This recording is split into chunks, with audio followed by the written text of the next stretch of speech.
Hello दोस्तों, नमस्कार। कैसे हो सभी? उम्मीद करता हूँ सभी अच्छे होंगे और सभी की तैयारी अच्छी चल रही होगी।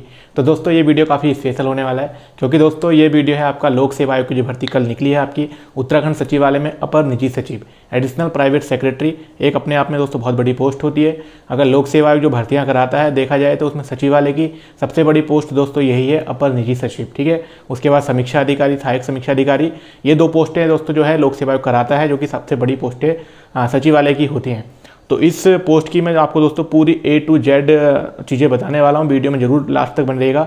अपना अनुभव शेयर करूँगा, क्योंकि मैंने पुराने प्री मेंस एग्जाम दिए हैं। ठीक है, उसी के साथ साथ बच्चों के कल से लगभग इतने सारे कॉल और मैसेज आ रखे हैं, उन सबको मैं क्लियर कर दूंगा। इस वीडियो को देखने के बाद दोस्तों आपका मुझे लगता है कोई दूसरा वीडियो सर्च करना ही नहीं पड़ेगा। और उसी के साथ साथ दोस्तों एक बहुत अच्छी पोस्ट है। तैयारी कैसे करनी है, क्या क्या चीज़ें में आप नंबर कवर कर सकते हो, प्री और मेंस को लेकर सिलेबस चेंज हुआ है उसको कैसे आपको कवर करना है। ठीक है, शॉर्ट हैंड का कोर्स कैसे लेना है और ग्रुप में कैसे ज्वाइन होना है, सारी चीज़ें इस वीडियो में मिल जाएंगी। सिलेक्शन कैसे लेना है, सबसे मेन पॉइंट है सिलेक्शन कैसे लेना है, वो मैं आपको दोस्तों अच्छे से बताऊंगा। अगर चैनल पर पहली बार है तो जरूर सब्सक्राइब कर लीजिएगा। सबसे पहले दोस्तों यहाँ पर आपको अपडेट भी मिल जाती है। और जो बच्चे स्टेनो वाले नहीं हैं, जो स्टेनो की तैयारी कर रहे हैं, उसके लिए भी दोस्तों पीए की पोस्टें आने वाली हैं, तो वो लोग भी इस वीडियो में जुड़े रहिएगा। और जो लोग शॉर्ट हैंड नहीं जानते हैं वो लोग भी जुड़े रहिएगा, क्योंकि आने वाले समय में अगर कभी आप शॉर्ट हैंड करते हैं तो इस पोस्ट की तैयारी जरूर करिएगा दोस्तों। एक अपने आप में बहुत अच्छी पोस्ट है। तो चलिए दोस्तों शुरू करते हैं वीडियो को। तो देखिए, सबसे पहले तो पोस्ट की बात करेंगे। इस बार दोस्तों 99 पोस्टें निकली हैं, जो कि लोक सेवा आयोग और उत्तराखंड सचिवालय की हैं, जिसमें कि तीन चार पोस्ट लोक सेवा आयोग की हैं, बाकी आपके उत्तराखंड सेक्रेटरीट सचिवालय की हैं। क्वालिफिकेशन की बात कर लेंगे तो दोस्तों इसमें इस बार स्नातक मांगा गया है। पिछली बार स्नातक मांगा था, लेकिन साथ में कंप्यूटर डिप्लोमा 1 ईयर का मांगा था। तो 1 ईयर कंप्यूटर डिप्लोमा की वजह से काफ़ी बच्चे पिछली बार इन्होंने बाहर कर दिए थे। तो इस बार डिप्लोमा नहीं मांगा, लेकिन उन्होंने एक शर्त रख दी है कि जो है मुख्य परीक्षा में, आपने देखा होगा लिखा है उन्होंने कि मुख्य परीक्षा में कंप्यूटर में पास होना अनिवार्य है।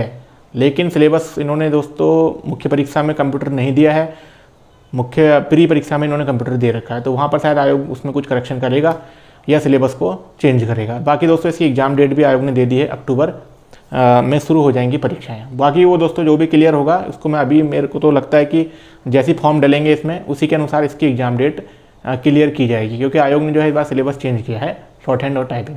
सबसे पहले बात करते हैं। देखिए, इसमें स्नातक मांगा है और 21 से 42 साल एज मांगी है। पिछली बार 18 से मांगी थी। ये दो चीज़ें चेंज हुई हैं। उसके अलावा फॉर्म जरूर भरिएगा जो बच्चे, देखिए आप फॉर्म भरने का फर्स्ट स्टेप है इसका, पहला स्टेप फॉर्म भरना है। दूसरा स्टेप है इसका दोस्तों आपका एग्जाम।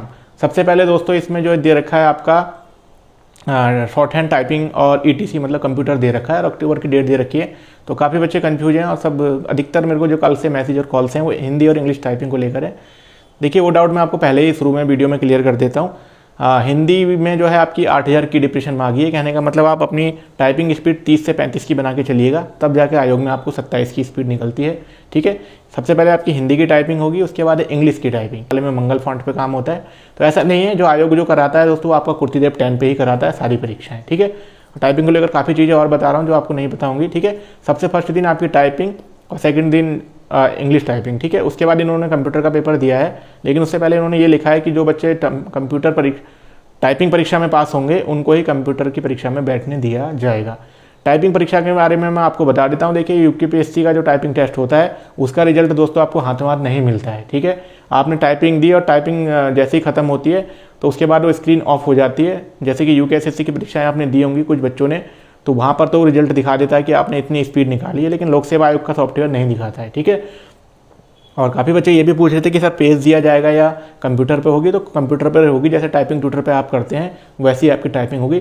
बस आपको घबराना नहीं है, 2 मिनट का आपको डेमो भी दिया जाएगा। ठीक है, और 9000 की देखा जाए तो वैसे बहुत होती है, बच्चे घबरा भी जाते हैं। बस पेशेंस रखिएगा, अपनी तैयारी करके रखिएगा। हिंदी और इंग्लिश दोनों की टाइपिंग आप सीख के रखिएगा। ठीक है, क्योंकि इससे आपको ही फायदा है। उसके बाद आते हैं, देखिए इन्होंने लिखा है कि कंप्यूटर की परीक्षा जो है उसमें उसको बैठने दिया जाएगा जो टाइपिंग पास करेगा। टाइपिंग का रिजल्ट तो आता नहीं है। अगर ये लोग एक साथ कराएंगे 1 2 3, मतलब फर्स्ट दिन हिंदी टाइपिंग, सेकंड दिन इंग्लिश टाइपिंग और थर्ड दिन आपका कंप्यूटर का पेपर कराते हैं, तो सिर्फ ये कराएंगे। रिजल्ट जो है इसका फाइनल लास्ट में घोषित करेंगे। ठीक है, क्योंकि उसमें जो है आपको फिर असफल दिखा देंगे और उसमें जो है आपके मार्क्स नहीं जोड़ेंगे।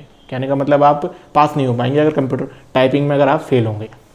उसके बाद कंप्यूटर को लेकर सवाल है काफ़ी बच्चों के। देखिए, कंप्यूटर की परीक्षा इसमें 100 नंबर की होती है, और जिसमें कि आपको 1.5 घंटे मिलते हैं। ठीक है, कंप्यूटर में कैसे पास होना है, किन चीज़ों को ध्यान रखना है मैं बता देता हूँ आपको। कंप्यूटर का जो पेपर होगा दोस्तों वो आपके मॉनिटर पर ही होगा। कंप्यूटर की जो स्क्रीन होती है वहाँ पर आपको एक वाइट पेज भी दिया जाएगा। कुछ क्वेश्चन उसमें ऑफलाइन वाले होते हैं लिखने के लिए, ठीक है। उसमें क्या करना है कि आपको जैसे कि MS वर्ड में उन्होंने क्वेश्चन दे दिया, तो आपको सबसे पहले तो कंप्यूटर पे आप जाके बैठेंगे, अपना रोल नंबर वगैरह MS वर्ड में एक फाइल बना लेंगे अपने नाम की, वहाँ सेव करनी होती है।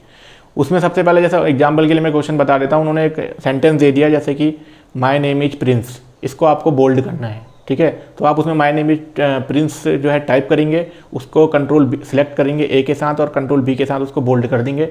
उसके बाद क्या करना है, उसको आपको स्क्रीनशॉट लेना है, ठीक है। जो कि वहाँ पे एक टूल होता है आपके हर कंप्यूटर हर लैपटॉप में होता है, स्निपिंग टूल होता है, ठीक है। स्निपिंग टूल पे जैसे आप क्लिक करते हैं, जैसे मोबाइल में स्क्रॉल करके स्क्रीनशॉट ले लेते हैं, कंप्यूटर में स्क्रीनशॉट लेने के लिए स्निपिंग टूल का इस्तेमाल किया जाता है। तो आप स्निपिंग टूल पे जैसे ही क्लिक करेंगे तो उतनी एरिया को आप सिलेक्ट करके कंट्रोल S करेंगे, तो जो फोल्डर अपने अपने नाम है रोल नंबर का बनाया है उस फोल्डर में उस क्वेश्चन नंबर 1 हो गया आपका, उसको सेव कर देंगे, ठीक है। क्वेश्चन नंबर 2 दे देते हैं, जैसे कि वो एक आपको टेबल बनाना है, टेबल में जो है कुछ भी चीज़ें दे देते हैं वो भरनी है। तो इसी तरीके से सारे क्वेश्चन करने हैं जो मैंने पहला क्वेश्चन बताया, आप समझ चुके हैं, ठीक है। उसके बाद कुछ क्वेश्चन जैसे ईमेल का है, जहाँ आप नंबर खींच सकते हैं, ईमेल को अच्छे से पढ़ के जाइएगा, ठीक है। ईमेल जीमेल की कितनी जो है क्षमता होती है, 15 MB की भेजने की क्षमता, पिछली बार क्वेश्चन आया था 15 MB भेज सकते हैं। उसके अलावा अटैचमेंट और जो भी ईमेल से संबंधित क्वेश्चन है उसको पढ़ लीजिएगा। इंटरनेट की वेबसाइटें पूछ लेते हैं, जैसे कि इस बार CM हेल्पलाइन 1905 के बारे में दिया है, तो आप उसको उसके बारे में सर्च कर लीजिएगा। कंप्यूटर कोचिंग जरूर लगा लीजिएगा, ठीक है। घर में बैठ के तो कंप्यूटर का नहीं हो पाएगा, कहीं पे भी आपके आसपास में कंप्यूटर सेंटर है तो वहाँ से सीख लीजिएगा। सिलेबस की मैं दोस्तों अलग वीडियो बनाऊँगा क्योंकि वीडियो काफ़ी लंबा हो जाएगा और आप लोग बोर भी हो जाएंगे, ठीक है। ये हुआ कंप्यूटर।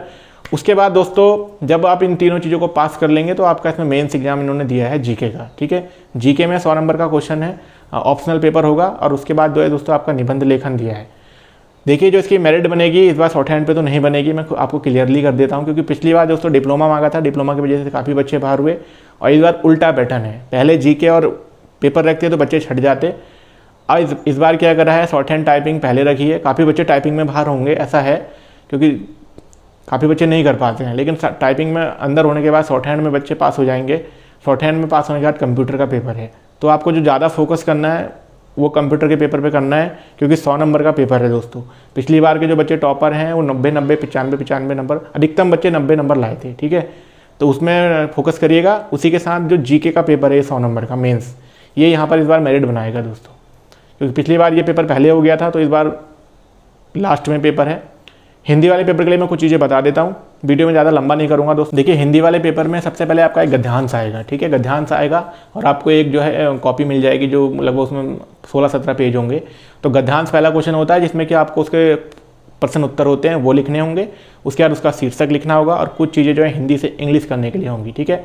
ये एक 20 नंबर का क्वेश्चन होगा जिसमें कि 5-5 नंबर के 2-2 नंबर के और 5-5 नंबर के 4 क्वेश्चन इस तरीके से डिवाइड हो जाते हैं, ठीक है।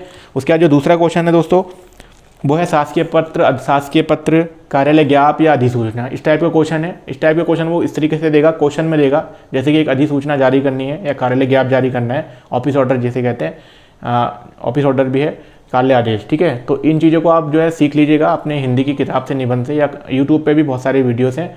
तो इनके आपको फॉरवर्डिंग बनानी होगी, ठीक है। फॉरवर्डिंग मतलब आप जानते होंगे, जो सीनियर बच्चे इसमें अधिकतर अप्लाई करेंगे तो आपको इसमें फॉरवर्डिंग ही बनानी होती है, मतलब उसका प्रारूप बनाना होता है कि कैसे बनते हैं। उसके बाद दोस्तों इसमें तीसरा क्वेश्चन जो 10 नंबर का दिया है, बैठक, एजेंडा, सूचना। तो दोस्तों आप सभी लोग जानते हैं जो पीए वाले हैं, देखिए इनका जो काम होता है एपीएस का वो अधिकतर यही होता है, बैठक की सूचना देना, एजेंडा, मिनट्स ऑफ मीटिंग, ठीक है, कार्यव्रत। तो इसका भी आपको फॉरवर्डिंग ही बनानी है, ये 10 नंबर का है। अब जो नंबर दोस्तों हिंदी में अधिकतर बच्चे खींचेंगे वो यहाँ पर खींच सकते हैं। देखिए इसमें 1 वर्ड दे रखे हैं, ठीक है, कहने का मतलब है अनेक शब्दों के एक शब्द, तो 10 नंबर का दे रखा है शायद ये। तो इसमें आप इसको अच्छे से याद करिएगा। इसमें सिर्फ आपको 1 वर्ड दिए गए होंगे, लगभग 7 दिए होंगे, तो उसमें से आपको 5 करने होंगे, ठीक है।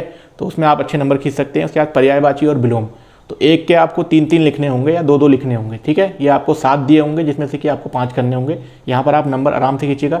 30 नंबर के 3 क्वेश्चन है जिसमें कि एक है आपका एरर भी है दोस्तों, शुद्ध वर्तनी, ठीक है। वाक्यों को शुद्ध करके लिखना है, शुद्धिकरण करना है। तो 10 नंबर का है, 10, 20, 30, ये 30 नंबर यहाँ पर आप आराम से खींच सकते हैं। और उसके बाद दोस्तों 30 नंबर का शायद इसमें निबंध होता है, सॉरी निबंध 25 नंबर का है, ठीक है। तो निबंध में आप लोग अच्छे से करिएगा, लगभग 2 पेज का, 2.5 पेज का, तो आपको लिख के ही आना पड़ेगा, ठीक है। तो ये है हिंदी का। हिंदी में दोस्तों नंबर आपको लाने हैं दोस्तों, इसमें 35% नंबर लाने अनिवार्य हैं। और आपको आराम से आ जाएंगे। आप अपनी हैंड राइटिंग सुधारिएगा और जो मैंने पर्यायवाची विलोम और वन वर्ड एरर वाला जो पोर्शन बताया लगभग 30 नंबर वहाँ पे आपको खींचने हैं। तो आप उसके लिए हिंदी की लूसेंट वगैरह पढ़ सकते हैं, उन्हीं से आ जाते हैं। एनसीईआरटी किताबें पढ़ लीजिएगा, उनसे आ जाएंगे। और बाकी जो कार्यालय ज्ञाप है, अधिसूचना है, ये पुराने जो आपके एग्जाम्स हुए हैं उनसे भी आप कवर कर सकते हैं। इसके बाद दोस्तों इसकी फाइनल रिजल्ट आता है। फाइनल रिजल्ट में जो है आप काफ़ी बच्चों के मन में डाउट है कि सर नंबर जुड़ेंगे नहीं जुड़ेंगे। तो देखिए, सबसे पहले तो विज्ञापन में आयोग ने ये दे दिया है कि मुख्य परीक्षा में कंप्यूटर में पास होना अनिवार्य है, और मुख्य परीक्षा में कंप्यूटर करा नहीं रहे हैं, प्री में कंप्यूटर करा रहे हैं। पिछली बार तो दोस्तों मार्क्स जुड़े थे, जिससे कि मार्क्स जुड़ते क्या है कि मेरिट बनती है तो क्रमांक बन जाता है, जो रैंक 1 रैंक 2 रैंक बन जाती है दोस्तों। ठीक है, अगर इस बार भी ऐसे ही होगा तो आपके नंबर ठीक ठाक हैं, आप टाइपिंग में पास हैं, आप कंप्यूटर में पास हैं, आप शॉर्ट हैंड में पास हैं, और निबंध में आपके जीके वाले हिंदी वाले पेपर में अच्छे नंबर हैं, और जीके में आपके अच्छे नंबर हैं, तो आप क्लियरली सब में पास हैं, तो आपका सिलेक्शन हो जाएगा। तो उसमें मेरिट क्या बनेगी, 99 पोस्टें अगर बच्चे नहीं मिले तो। लेकिन अगर ज़्यादा बच्चे हुए तो जीके वाला पेपर और कंप्यूटर वाला पेपर मेरिट बना देगा। तो आपको टारगेट ये नहीं है कि शॉर्ट हैंड से इस बार सिलेक्शन हो जाएगा, शॉर्ट हैंड से सिलेक्शन होगा ये निश्चित है, लेकिन दोस्तों उसी के साथ साथ आपको कंप्यूटर और जो जीके का पेपर है उस पर फोकस करना है। ठीक है, और हिंदी वाले पेपर को बहुत अच्छे से करके आना है। उसके बाद दोस्तों देखिए आपका इसमें सिलेक्शन होगा। उसके बाद इसमें बात करते हैं ज्वाइनिंग की। ज्वाइनिंग लगभग 15 से 20 दिन या 1 महीने के अंदर लोक सेवा आयोग इसकी ज्वाइनिंग करा देता है, सचिवालय से होती है। तुरंत ज्वाइनिंग के बाद दोस्तों 1 महीने की ज्वाइनिंग या 15 दिन की ज्वाइनिंग के बाद ही दोस्तों इसमें आपकी ट्रेनिंग होती है, जो कि ATI उत्तराखंड प्रशासन अकादमी नैनीताल, यहाँ पर 21 या 22 दिनों की ट्रेनिंग होती है, जिसमें कि दोस्तों आपको ब्लैक कोट और पूरी ड्रेस के साथ जाना होता है। वहाँ पर सारी चीज़ें आपको आपके विभाग से संबंधित सिखाई जाती हैं। ज्वाइनिंग, कुछ बच्चे पूछेंगे सर इसमें ज्वाइनिंग कैसे होती है, किसके साथ हम अधिकारी बनते हैं, क्या होता है। देखिए दोस्तों, इसके बारे में काफ़ी अच्छी बात है, मैं आपको बता देता हूँ। अपर निजी सचिव ये दोस्तों पद का नाम है, और जो इसमें आपकी ज्वाइनिंग होगी वो IAS स्तर के अधिकारी या कैबिनेट स्तर के मंत्री जो होते हैं, जो सचिव होते हैं दोस्तों, उनके संग आपको रखा जाता है। ठीक है, जैसे कि विभागों की बात करता हूँ मैं, उत्तराखंड के जितने विभाग हैं वहाँ पर आपको PA SPA PO, ठीक है, ये होते हैं जो कि अधिकारियों के संग होते हैं, जैसे DM के संग SDM के संग जो है स्टेनो होते हैं। ऐसे ही सचिवालय में दोस्तों सचिव के साथ या मंत्रियों के साथ दोस्तों PS या APS होते हैं। ठीक है, आप ये समझ चुके होंगे मैं क्या कहना चाह रहा हूँ। जैसे नॉर्मली भाषा में कह देते हैं कि सेक्रेटरी, पर्सनल सेक्रेटरी, तो यही होते हैं दोस्तों जो कि उनके कामों को संभालते हैं। यहाँ पर आपकी ज्वाइनिंग होगी IAS स्तर अधिकारी, जैसे सचिव के साथ आप APS होंगे, या कैबिनेट मंत्री या कोई भी राज्य मंत्री जो वहाँ पे होते हैं उनके संग आप APS होंगे। कार्य क्या क्या रहते हैं दोस्तों, कार्य के बारे में मैं आपको बता देता हूँ। बहुत अच्छे काम है दोस्तों इसमें। सबसे पहले तो दोस्तों जो PA के काम होते हैं, देखिए कभी भी आपका अगर सचिव की मीटिंग है तो उन जैसे आपके सभी विभाग हैं उत्तराखंड में, तो उनका एक सचिव होता है आपका सचिवालय में। ठीक है, तो जब उनकी मीटिंग होती है, कभी आपने सुना होगा कि सचिव की मीटिंग है, तो उनकी जो मीटिंग की बैठक की सूचना दी जाती है वो APS के थ्रू ही आती है। जैसे निजी सचिव के पास आएगी, निजी सचिव APS को फॉरवर्ड करेंगे, और APS जो है दोस्तों पूरे जिले में जितने भी डिस्ट्रिक्ट होते हैं आपके और जहाँ भी आपके विभाग होते हैं उनको फॉरवर्ड कर देते हैं कि आज जो है मीटिंग है। ठीक है, मीटिंग की सूचना APS के द्वारा ही दी जाती है। उसी के अलावा दोस्तों कोई अधिकारी, कोई जिला स्तरीय अधिकारी आपके सचिव से मिलने आते हैं, तो उनको मिलाने का काम भी दोस्तों APS के थ्रू ही किया जाता है। ठीक है, जैसे कोई अपॉइंटमेंट लेते हैं तो वो भी APS के थ्रू ही, किसी मंत्री से मिलना है किसी अधिकारी को, तो वो भी जो है आपको APS के थ्रू ही दोस्तों किया जाता है। ठीक है, अगर दोस्तों आप किसी मंत्री के संग रहते हैं तो मंत्री का जैसे बाहरी दौरे होते हैं, जैसे कि आजकल काफ़ी सरकारी जो योजनाएं चल रही हैं, कार्यक्रम चल रहे हैं, जैसे जनता के द्वार कार्यक्रम भी चल रहा है। तो अगर किसी आप कैबिनेट स्तर के मंत्री या किसी के संग हैं APS, तो दोस्तों उनके साथ आपको बाहर भी जाने का मौका मिलता है। वहाँ पर जो भी जन समस्याएँ होती हैं, लोगों की समस्याएँ, तो वो आपको नोट करनी पड़ती हैं। और बैठक के जो दोस्तों इसमें कार्यव्रत हैं, जैसे कोई मीटिंग्स होती है तो कार्यव्रत भी नोट करने पड़ते हैं। ठीक है, मिनट्स ऑफ मीटिंग।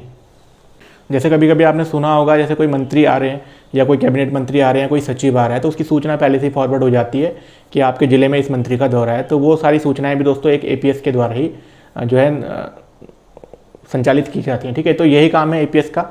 और काफ़ी बच्चों का कल से सवाल और कमेंट थे कि सर इसमें गाड़ी भी मिलती है गवर्नमेंट, तो दोस्तों गाड़ी नहीं मिलती है इसमें, और जो आपके सचिव हैं उनके पास रहती है सरकारी गाड़ी, लेकिन आप उनके संग उसमें आना जाना रहता है। ठीक है, गाड़ी नहीं मिलती है। और इसमें सैलरी की बात कर रहे थे काफ़ी बच्चे, तो दोस्तों इसमें 4800 ग्रेड पे है, लेवल 7, तो इसमें दोस्तों आपको सैलरी 72-73 के आसपास शुरू में मिलेगी। ठीक है, उसी के अलावा दोस्तों इसमें जो है आपको सचिवालय भत्ता वगैरह भी मिलता है।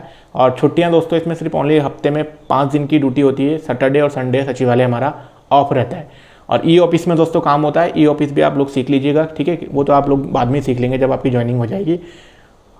तो ये है दोस्तों एपीएस के बारे में जॉब प्रोफाइल मैंने सारी आपको बता दी। अब आपको व्हाट्सअप पे कैसे जुड़ना है और कोर्स कैसे लेना है। देखिए दोस्तों, दो चीज़ें हैं। एक जो है कोर्स है, मैंने लगभग 3 महीने की मेहनत से बनाया है, लगभग मैं काफ़ी समय से लगा हुआ था, ठीक है। तो उसमें मैंने 200 प्लस डिक्टेशन तैयार की हैं, जो कि लोक सेवा आयोग और यूकेएसएससी और यूपीएससी और यूपीएसएससी उनकी जो बुक्स में जो डिक्टेशन बोली गई हैं अभी तक हाल फिलहाल में, उन सबको मैंने मिक्सअप किया है और खुद से टाइपिंग करके दोस्तों लगभग 200 प्लस पीडीएफ बनाए हैं, ठीक है।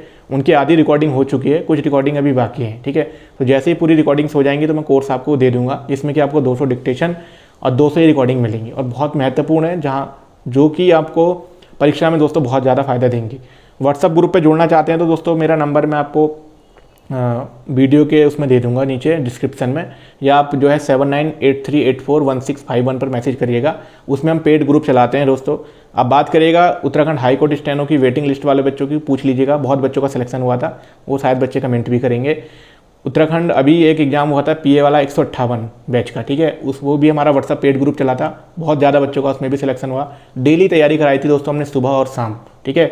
शॉर्ट हैंड दोस्तों आपको डेली मेहनत मांगती है, तभी आप इसको क्लियर कर सकते हो। 1-2 दिन की तैयारी से शॉर्ट हैंड नहीं हो सकती है, ठीक है। तो इसमें हम जो क्या करेंगे, पेड ग्रुप में दोस्तों 6 से 8 हम आपको चलाएंगे, जिसमें कि आपको 3 डिक्टेशन देंगे। एक तो आपको संपादकीय देंगे, एक डिक्टेशन तो है दोस्तों हम आपको देंगे जो कि आपको बना के हमको सेंड करनी पड़ेगी, और उसमें हम एरर जो है चेक करेंगे, उसके बाद मिलान करेंगे, जो कि दोस्तों से आपको काफ़ी फ़ायदा मिलने वाला है। और एक तीसरा और एक चौथा मैटर सुबह ही दे देंगे, जो कि पढ़ने वाला होगा। उसके बाद दोस्तों 9-10 बजे रात को 9 से 10 में आपको 1-2 डिक्टेशन और देंगे, जिसमें से कि एक आपको बनानी होगी और एक पढ़ने के लिए होगी। एक दिन में हम आपको 5 डिक्टेशन देंगे, जिससे कि दोस्तों आपकी तैयारी में बहुत ज़्यादा रनिंग मतलब गति तेज हो जाएगी। तो इसमें आप ज्वाइन कर सकते हैं। फीस वगैरह मैं आपको उसी में बता दूंगा जब आप मुझे मैसेज करेंगे, ठीक है। उसके अलावा कोर्स अगर आप पूरा खरीदना चाहते हैं तो उसको आपको 1 हफ्ते का वेट करना पड़ेगा, मैं आपको दे दूंगा, बिल्कुल तैयार है और बहुत अच्छे से मैंने कवर किया है। क्योंकि दोस्तों मैं भी पीए की पोस्ट पे हूँ, आप सभी जानते हैं जो बच्चे पुराने जुड़े हुए हैं, ठीक है। लास्ट में इसमें प्रमोशन की बात थी, प्रमोशन की बात रह गई, या फिर काफ़ी बच्चे सवाल करेंगे। तो देखिए इसमें प्रमोशन जो है दोस्तों, आपको सबसे पहले तो ज्वाइनिंग होगी 4800 ग्रेड पे, जो कि है आपकी अपर निजी सचिव। उसके बाद दोस्तों 6-7 साल या 8 साल अगर ऊपर की सीट खाली होती है, तो अगर आप कम एज में लगते हैं तो बहुत अच्छा है, तो आप तो लंबे जा सकते हैं। लेकिन इसमें जो सेकंड प्रमोशन है वो 5400 ग्रेड पे है, निजी सचिव दोस्तों, पर्सनल सेक्रेटरी। आपने कभी बड़े बड़े लेटर या अधिसूचनाएं देखी होंगी तो लिखा रहता है कि निजी सचिव, प्रतिलिपि के नीचे देखा होगा माननीय मुख्यमंत्री, माननीय मुख्य सचिव की निजी सचिव के संज्ञानार्थ, इस तरीके से लिखा होगा। तो दोस्तों वो यही पोस्ट होती है जो कि अपने अधिकारी को जाके बताते हैं कि सर ऐसा हो गया है या ऐसा होने वाला है, ठीक है। तो निजी सचिव बन जाएंगे 5400 ग्रेड पे में। उसके बाद दोस्तों निजी सचिव फर्स्ट, निजी सचिव सेकंड, निजी सचिव थर्ड, ग्रेड 1 ग्रेड 2 अगर उत्तराखंड में ऐसा है तो इसमें प्रमोशन हो जाते हैं। 5400 के बाद दोस्तों आपका 6600, फिर जो है 7700 और शायद लास्ट में 8900, 7600, उसके बाद 8700 और लास्ट में शायद 8900 ग्रेड पे है। जिसमें कि आप दोस्तों लास्ट प्रमोशन में तो फिलहाल कुछ ही लोग पहुंच पाते हैं क्योंकि एज हो जाती है। शायद लास्ट इसका जो प्रमोशन है वो दोस्तों किसी भी विभाग के मुख्य सचिव, ठीक है, मुख्य सचिव के स्तर का है, आईएएस स्तर के अधिकारी का जो है इसमें लास्ट प्रमोशन होता है। बाकी सारे डाउट क्लियर कर दिए हैं। टाइपिंग कुर्तीदेव फॉन्ट पे होगी, लास्ट में क्लियर कर दे रहा हूँ। इसी की स्पीड में बोलेगी, 5% गलती माफ होती है। 135 नंबर का क्या रोल है, अगर आपके 20% गलतियों के अंदर मैटर है तो आपके 135 नंबर पूरे हैं, बस ये समझ के चलिएगा। अगर आप 20% से ऊपर नंबर लाते हैं, गलतियाँ आती हैं, तो आप 135 से नीचे आएंगे तो आप शॉर्ट हैंड में फेल हैं, बस इतना समझ के चलिएगा। बाकी डीपली जाओगे तो बहुत उलझ जाओगे कि गलतियाँ कैसे कटेंगी, क्या कटेंगी, वो तो हम सब ग्रुप में बता देंगे आपको, ठीक है। उसके बाद कंप्यूटर पे दोस्तों ज़रूर ध्यान देना, उसको अच्छे से पढ़िएगा, उसके लिए मैं अलग से वीडियो बना दूंगा, और कमेंट करिएगा तो मैं बना दूंगा। और बाकी सारी चीज़ें बता दी हैं। जीके का पेपर भी आपको पढ़ना है, ठीक है। बाकी फॉर्म अच्छे से भरिएगा, कोई भी एरर वगैरह नहीं करिएगा।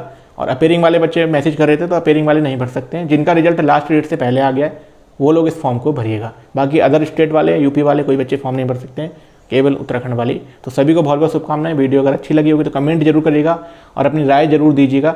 बाकी दोस्तों मिलते हैं नेक्स्ट वीडियो में। इस वीडियो में इतना ही, धन्यवाद।